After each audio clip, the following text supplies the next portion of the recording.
साल 1922 में जब आर्थर कार्टर हजारों सालों के बाद किंग तुतनखामुन के चैम्बर्स के बाहर अपनी टीम के साथ खड़े थे और दरवाजे को तोड़ने वाले थे, तब उन्होंने ये नहीं सोचा होगा कि वो प्राचीन मिस्र की सबसे वेल प्रिजर्व्ड मम्मी को ढूंढ चुके हैं।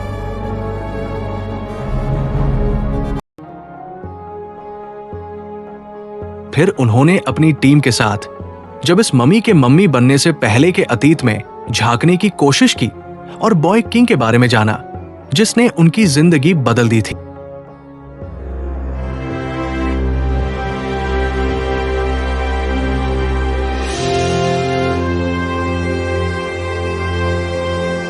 प्राचीन मिस्र के ancient texts, history, mummies, excavations, folklores, findings और कंक्लूजन्स के बाद वो इस कंक्लूजन पर पहुंच कि ये फेरो लगभग 1300 ईसा पूर्व में मिस्र पर राज करता था।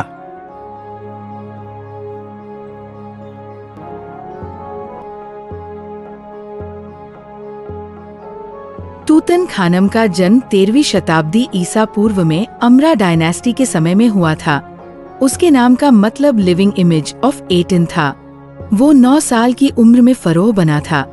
ऐसा माना जाता था कि 19 साल की उम्र में ही उसकी मौत हो गई थी।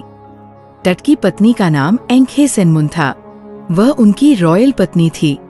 माना जाता है कि एंखेसेनमुन ने शुरू में अपने पिता अखेनातेन से विवाह किया था और उसने तूतनखानम की मृत्यु के बाद तूतनखानम के सुसेसर ऐसे विवाह किया था। तूतनखामुन को एक ऐसे मकबरे में दफनाया गया था जो उसकी स्थिति को देखते हुए असामान्य रूप से छोटा था। उनकी मृत्यु अप्रत्याशित रूप से एक भव्य शाही मकबरे के पूरा होने से पहले हुई, जिसके कारण उनकी मम्मी को किसी और के लिए बने मकबरे में दफनाया गया और मकबरे का स्थान बाद की कब्रों के मलबे से दब गया था और मकबरे के प्रवेश द्वार पर श्रमिकों के घर बना दिए गए थे। 1922 में कार्टर को मकबरे के खजाने के रूम में 2 छोटी मम्मियां मिली। एंखेसेनमुन और टुट की 2 मृत बेटियां थीं, जिन्हें मम्मी बनाकर उनके साथ दफना दिया गया था। दोनों मम्मियों को एक अलंकृत लकड़ी के बक्से के अंदर पाया गया था। बॉक्स के भीतर 2 मानव रूपी ताबूत थे, जो विपरीत दिशाओं में एक दूसरे के बगल में रखे गए थे। दोनों ताबूतों को काले राल की एक परत में ढका गया था और सोने की पट्टियों से सजाया गया था। ताबूतों के चारों ओर सियार और 9 बंदियों की मिट्टी की मुहरों की छाप वाली पट्टियां थीं, जिन्हें 9 धनुष या मिस्र के 9 दुश्मन भी कहा जाता है। प्रत्येक बाहरी ताबूत में सोने की पन्नी से ढका एक दूसरा ताबूत था। इन सोने के पानी से लदे आंतरिक ताबूतों के भीतर मम्मीकृत भ्रूण थे।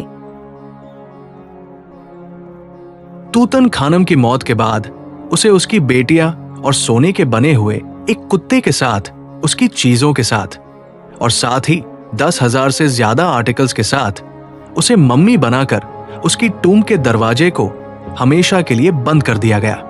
साथ की बंद कर दिया ऐसे श्राप और के साथ, ताकि कोई उनको उसकी आफ्टरलाइफ में डिस्टर्ब ना करे। लेकिन इसके साथ शुरू हुआ एक श्राप, वो श्राप जो 1922 में सच होने लगा।